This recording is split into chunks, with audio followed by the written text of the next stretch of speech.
Samantala, lubos ang pasasalamat ng mga lokal na pamahalaan sa natanggap nilang ambulansya mula sa pamahalaan.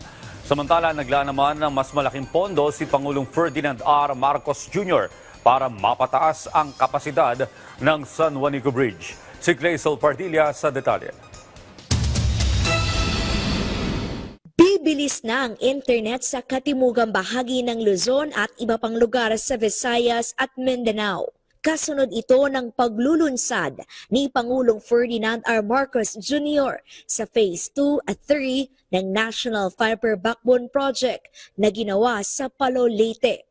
1,800 kilometro na aerial fiber optic cables ang naikabit na maghahatid ng 100 gigabits per second na bandwidth. Mahigit 600 tanggapan ng gobyerno ang magkakaroon ng mabilis at maaasahang internet.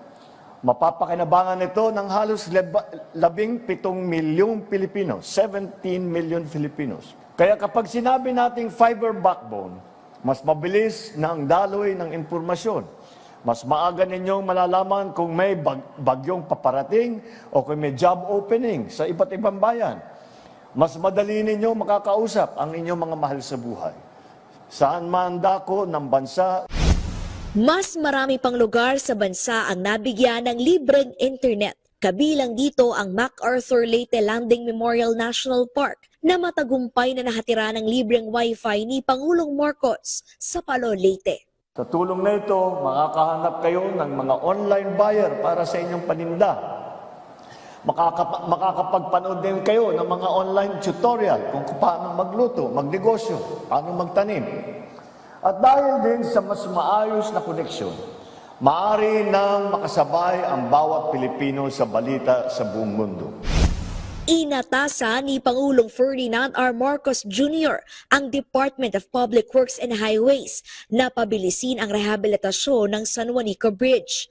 Naglaan na ang administrasyon ng 500 milyong piso para maibalik ang dating kapasidad ng tulay sa 12 hanggang 15 metric tons pagsapit ng Disyembre 2025.